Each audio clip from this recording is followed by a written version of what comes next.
Welcome to episode 4 of Podcast Payoffs. My name is Gord Vickman, here with Dan Sullivan. Dan, having a blast on this brand new series here. We're sharing some philosophy and some tips and some things that you need to keep in mind about the storytelling element for those who are interested in podcasts. And we're doing this series because we had been approached by coach clients a lot after they had sort of gleaned an interest in podcasting from the shows that you do.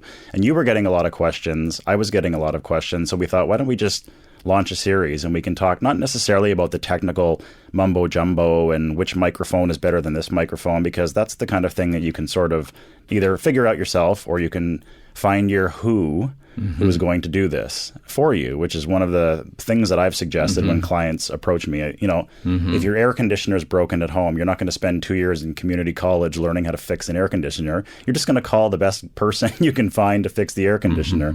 So that concept of who, not how, to help you get your show from a technical standpoint off the ground. But then a lot of people were asking additional questions about, well, how can I fill out the show? What are the kinds of things that I can talk about? And that's what we've been discussing, you and I, on the first few episodes of the importance of storytelling and the importance of being relevant and the importance of being interested. Not being interesting. Okay. First of all, being interesting requires that you constantly be interesting in a new way or it wears out really fast. You know it from show business that somebody's a hot new star, but they kind of have a rut that they get into, and it's really hot, and then it's still warm, and then it starts getting lukewarm, and they've been locked into being this type of person. You know, this happens in drama. You know, there are stars. When you go there, it doesn't matter what character they're playing. It's actually the star's personality. They can be appearing for 10 years, and it doesn't matter, different story, different plot, different cast with them. They're still the same character. And after a while in today's world, that just wears out really quickly. So you've been really interesting, and you bet the farm on being interesting, and you were a hit. But however, it wore out. So what do you have to replace it? Where being interested, the input is actually the other person's life, and every new person that you communicate with and you're on the show with, that's a different life. And if you're really good at asking questions about their experiences and things that they've learned, I just really notice the difference on shows where the interviewer is going through a kind of a set routine and doesn't really pick up on what the other person is saying and develop it further and allow the story to develop itself. And you can tell that this person really, really isn't interested in who they're talking about. They've got a shtick. It's a formula. And I think formulas wear out really, really quickly in this listening mode, especially because we like this constant, I wonder what's going to happen next. I wonder where this is going. You have a sense that really good interviewers are themselves being surprised by the answers that they're eliciting from the person. I say, oh my gosh, that's really interesting. I never heard that about you. So how did that happen? Well, that sense of surprise on the part of the interviewer is a real reality touch point, because if you're having a great conversation, you're learning things that you never knew before. You didn't have a set way of responding to this type of news. You say, oh, gee, that's amazing. I'd never heard that story before. It's the single most important skill when you're interviewing. If you've never interviewed anyone before, simply listen to what they're saying. And it takes a little bit of practice to sort of gain the confidence and the capability to doing this. But any interview script should have one question. Should have one question right at the top. And then every subsequent question basically leaps off the answer that your interview subject has said. I don't know why this stuck in my brain. I remember years and years ago, I was watching Much Music, which for those who aren't Canadian, it was like our version of MTV. So they used to hire these kids, and they were all kind of young, gregarious, good-looking kids, and they would be the VJs, just like MTV had in the States, if you'll be familiar with that. So they had this kid, and she had just started at Much Music, and she was interviewing this band we have here, their legendary Canadian band called the Bare Naked Ladies. So you could tell that she had just started her television career, and she had paper in hand, and she was trembling a little bit, and she was interviewing the Bare Naked Ladies, and she was asking them about their music recording process. And then one of the members of the band, Stephen Page, I think, was talking about da-da-da-da, and he's like, oh yeah, then there was the explosion. And the other members of the band go, oh yeah, the explosion. So then they wrapped up their answer. And then the young woman who was interviewing them hopped right back into her script again. And she's like, so tell me about the tour bus. Is the bus comfortable? And meanwhile, I'm like, oh, yeah. I was like, whoa. Like, wait a minute. Explosion. Like, what blew up? Yeah. They just lobbed you a giant softball and you could just knock it right out of the park. Something blew up. Yeah. And granted that, like I said, she had just started her career. I thought, looking back now, it's obviously kind of cute because I'm sure that she looks back on that and she's like, damn, I wish I would have asked them about the explosion.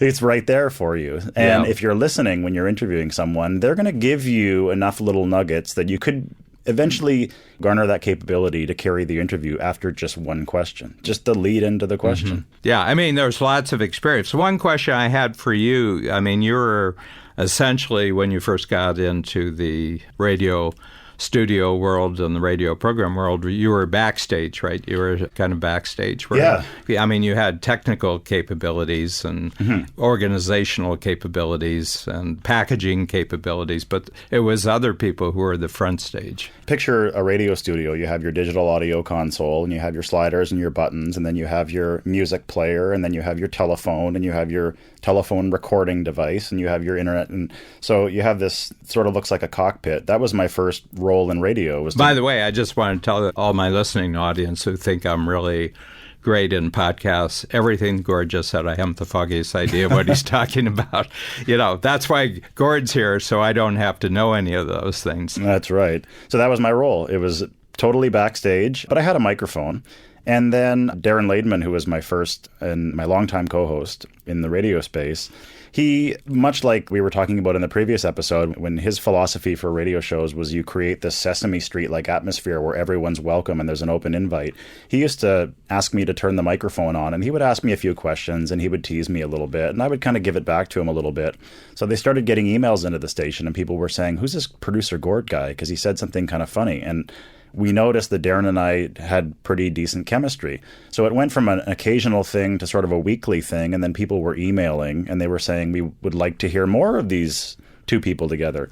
So then it became a daily thing, and then it became an hourly thing, and then eventually my program director just said, do you want to join the show as, you know, a full throttle co-host? And I said, that's kind of unexpected, but sure. And then that is basically where it all started. That's what kicked off the 10-year on-air career. But I was totally backstage. That's all I wanted to do. I just wanted to fly that proverbial helicopter and keep the show on the road, and then it just turned into a front stage thing. I seem to stumble into front stage capabilities Well, quite you a bit. did here, too, because, you know, my role in all parts of Strategic Coach, whether it's coaching or whether it's marketing or whether it's book writing or it's videos and that, I'm the front stage guy.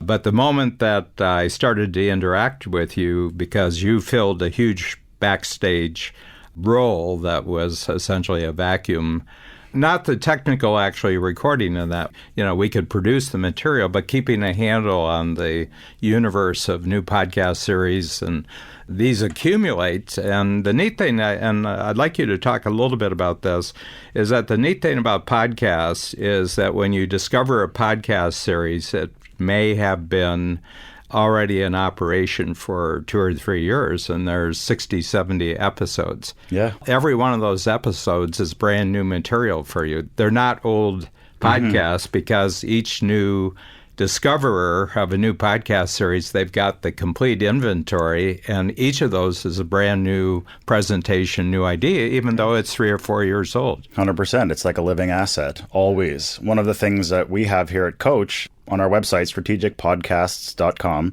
we have living assets from your Inside Strategic Coach series with Shannon and all the Multiplier Mindset episodes. People who want to learn coach concepts, people who perhaps in our sales department who have the capability to close, they have these little nuggets of information called the archives, where they can simply go and share that link with a prospect or someone who maybe heard of a concept and they want to go and learn more about it. We have this entire stock of shows that people can send others back to and learn about your thinking and Shannon's thinking and the way that it was done back then, and also how they live online. As your new concepts and your new tools come to be and you flesh them out, they just get added to that whole stock, and it's there forever, and anyone can access it. I'm a big detective story reader. I grew up a reader, so I still read an enormous amount, but mostly fiction rather than nonfiction right now. And I come across these writers who've been writing for 15 years, and they've got 35 books. I'll just at random read one of them, and I say, wow, this is a whole new universe, And then there's just this delicious, incredibly enjoyable experience for about 3 or 4 months where I just devour all 35 of them, but it's all brand new, even though that world has existed out there unbeknownst to me for 15 years. And you're just tapping into what you call a living asset. Yeah. So as an entrepreneur, that can live online for you too. If you're thinking about starting a podcast, it doesn't matter what industry you're in, your story will be there for your prospects and clients or anyone who wants to learn about your entrepreneurial vision. They're there for you, and you don't even have to do anything. They can access these while you're asleep. It's super easy to listen to them. And like you said, once people know where to go to find this stuff, they can go back to the well as many times as they want. Some of our clients have study groups. So, they read something and they discuss it. But more and more, I'm noticing they're just sending links to podcasts, which in some cases, in my cases, the multiplier mindset generally don't go beyond 8 minutes. It's a single thought. It's got 3 points. It's got a beginning, and then I loop back the lesson to the beginning. And you can just send those out. You could send out a 5-minute, a 3-minute, and an 8-minute, and then they discuss it.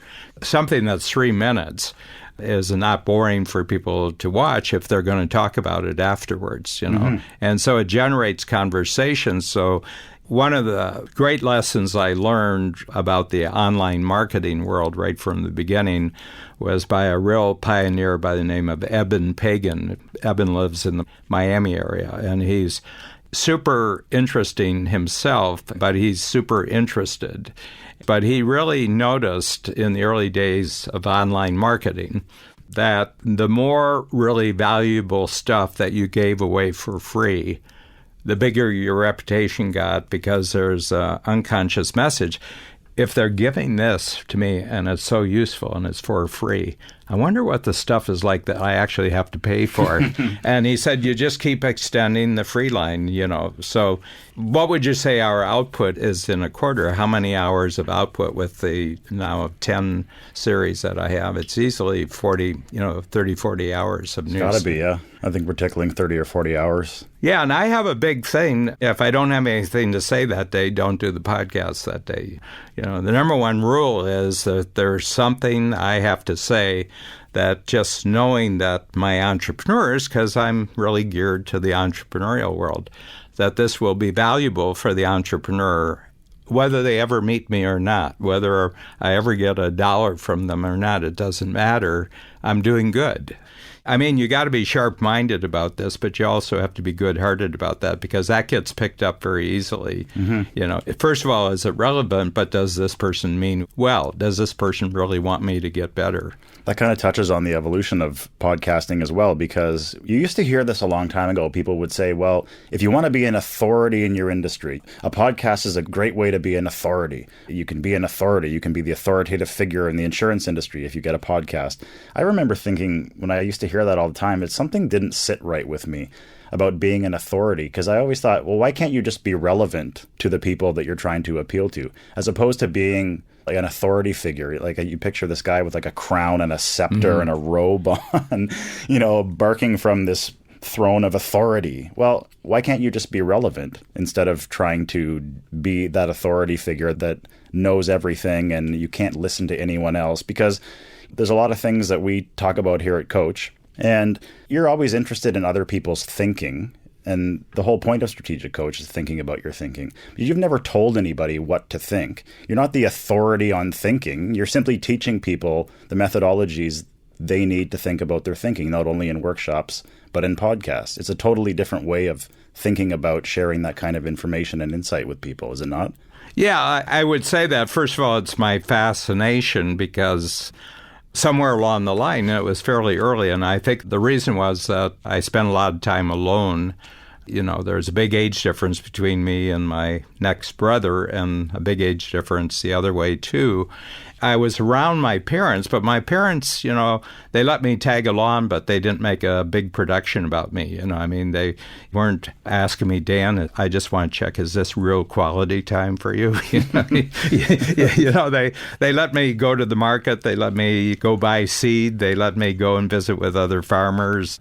And I just got to tag along, and then it was my job to make the experience interesting. It wasn't my parents' job to make it interesting. And I made it interesting because I would ask them, why do you do this? How does the market work? And I remember the first time my father took me to the big market. So we lived 60 miles from Cleveland, and you'd pick the crop that day, and then you had to package it. And then around 11 o'clock at night, you got in the truck and you drove to the market, because the buyers for the next day for all the stores and restaurants, they came at around 3 o'clock in the morning. And I remember really, really wanting to go, and everything. But, I was like 5 or 6. And then my mother said, I've talked to your dad about this, and he said he's going to be alert and careful about you and not going to let you wander around. But here's some rules. You got to stay with him all the time. You can't wander off like you are prone to do, because you could just disappear. And I don't want to be home worrying about you when you're down there. So, some rules. And I was cool about that. I was cool about the rules. If I followed them, it didn't worry my parents, And I remember going to this market. When you're, 3'8" or 4'2", the world seems a lot bigger. I remember just the phenomenal action and all the shouting and, a lot of joking and, people seeing each other and making fun of each other and everything else. And it was just this fascinating world. And I bet that gave me about 2 or 3 weeks of material to ask my father, well, who runs the market and how does the market work, and how did you find out about the market, and when did you go to the market the first time? And my dad, on his farm, because he grew up on a farm, his great role was he was the only child who could sell, so they could all create the crops and everything else, but Dad was the one who could sell. And that landed with me, that if you want an exportable skill that makes you useful anywhere in the world, you can't just do stuff. You have to be able to sell. You have to be able to communicate. That was really, really great for me. And I've always said, nothing moves on the planet unless somebody sells it. And the best sellers are people who really understand life from what's going on in their customer's life. Not what they want to do to the customer, but what they can do for the customer. And that's the relevance that you're talking about. I want to take back, because this really brings it back to you and me, that when you came to the final meeting, because I had really put you through a screening that didn't involve me, because I'm a good salesperson. The last person you want hiring anybody is somebody's a salesperson, because you have a tendency, whether the person's right or not, to make the sale. You just want to close. You just want to close. I just want to close. But when you came in, you really impressed me, because you had actually listened to a lot of the podcasts, and you had a lot to say about actually what I was doing right, which is not a bad policy, by the way. Yes, it's not a bad strategy. You didn't come and say, well, you're not doing this right and you're not doing this right. This is, just prudence. This is called prudence in life. Tell people what they're doing right before suggesting how they can improve it. Yeah. But you told me a story about a podcast where I'd used a story about my father as the story, and it kind of impacted you on what I was willing to do and share on air. That's what I knew, that I had a lot to work with, because when we're talking about this issue of relevance, one of the most important byproduct of relevance, I guess, is the issue of being trustworthy, right? So there's that element of reciprocity there, but somebody has to go first. So you had told the story about your dad, and you mentioned that he was a little bit hard to reach for most of your childhood, and then there was a medical emergency. Well, he had a nervous breakdown when he was 63. Yeah. And he had come from a family that it wasn't an affectionate family, and to a certain extent, my mother, too. They became affectionate people. And it was their own growth that accounted for that, because it wasn't the environments that they came out of. And my father especially, he was admirable. He worked hard. He was there, but he wasn't really affectionate at all. And, just didn't like talking about personal stuff. And I dragged a lot out of him because of my questioning, but generally he wouldn't share things that were happening. And then when he was 63, he had a nervous breakdown. He just broke down one day and went away for about 5-6 weeks. And when he came back, he was a changed man. And he died at 83, so it was the last 20 years. He was affectionate and caring and everything else. And, at a certain point, he was going through it, and, he was having a lot of difficulty, and he wasn't sleeping well, and he was crying. And one day he woke up and he says, okay, I'm better. I'm going home. And he was a transformed man.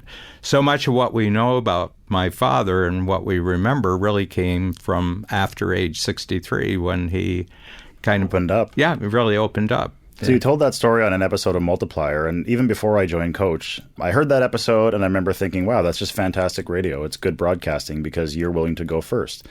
You don't know what people are going to do with that information. You don't know if they're going to hold it against you. You've even told me before that there are people who, you've been very open about the fact that you were divorced and bankrupt on the same day. And you said you've even had prospects say, well, I don't know if Strategic Coach is for me because Dan Sullivan went bankrupt once. They've actually said that in the past. Well, I told about 2 failures I'd had on the same day that had really flipped me. Yeah. But they didn't get the flip into the transformation. They got, well, I can't trust somebody who would be that bad at marriage or that bad at their business that they would fail. And they're talking about their failures. I can't trust somebody who talks about their failures. And I said, oh, you want me to talk about my successes? Well, They never recognized that as the catalyst for what propelled you to become and to build what you've essentially built. Yeah. And I've really carried that over more and more to my coaching, that I'll never ask any of my strategic coach clients in the workshop to take a look at their experience and talk about the lessons they've learned from their own experience until I've already led about that specific context and what it means to me and what I've learned from it. So mine is all written out on a sheet of paper that they see. And I ask you got a blank sheet of paper. This is my filled-in sheet of paper, and this is my story, and this is what was bad about it. This was what was good about it, and this is the lessons I got from this. And it'd be interesting to see if you go through the same type of thinking, what you'll come up with. And then I'm going to have you share this with other people in the room. But I never, ever suggest that they should do any thinking where they have to disclose something about themselves until I've already demonstrated, hey, this is what I've learned, Yeah, it's not so bad. So that seems like a logical point to wrap up episode 4 of Podcast Yeah, Payoff. This has been great. We're surprising ourselves because I would say that probably we shoot for 25 minutes with these, but I would say about 20 minutes of that was entirely unpredictable before we started, what actually came out. And again, it's the useful unpredictability that really, really is relevant. I once heard this psychiatrist, he said, the number one problem in life, just generally, is that we always compare our insides with other people's outsides. So we look at ourselves and it's complicated and not everything fits, and there's things, there's complexity, there's contradictions, there's things that you wish you'd done better, and you got this whole monologue going on inside of yourself. And then other people just have their act together. Look at how smooth they are, look how confident they are. And meanwhile, we know lots and lots of horror stories from the entertainment world of people who look like they have it all together and they're just a disaster. But we don't realize that, Shakespeare said, all of life is a theater and we're actors on it. There's a part of everybody's life that nobody wants to see your backstage. They don't want you talking about your backstage. They want to know, do you have some ideas? And you try to present them and package them. But this podcast medium actually gives you the best of both worlds there. you have your act enough together that you can put on a podcast and you can organize it, and you know how to get it out there to 10 people and then 100 people and 1,000 people, and that's great skill. But you can really tap into your personal experiences and be very, very forthright about them, and very, saying, I learned from this, I learned from this mistake. And it almost seems like you can't do that in the video world. The video world is a little bit too much at you. Yep. It demands all of your senses, whereas a podcast, it's the theater of the mind. You can put this on and your mind can drift off. Dan and I can be wearing anything you want us to be wearing. We can look any way you want us to look. We can be sitting in any kind of room. You're creating this, now that I've suggested it, you're creating this vision in your head of what's going on when you're in that audio medium. You don't have it dictated to you. Yeah. I think that's one of the reasons why audio storytelling and podcasts essentially have been exploding in popularity. Yeah, I've certainly learned a lot since we started this, and I have a feeling that you and I, in our teamwork to have maximum impact from what we're creating here, are going to be perhaps the most transformed people as a result of this process. I certainly hope so. But that's a wrap on episode 4. Thanks, Dan.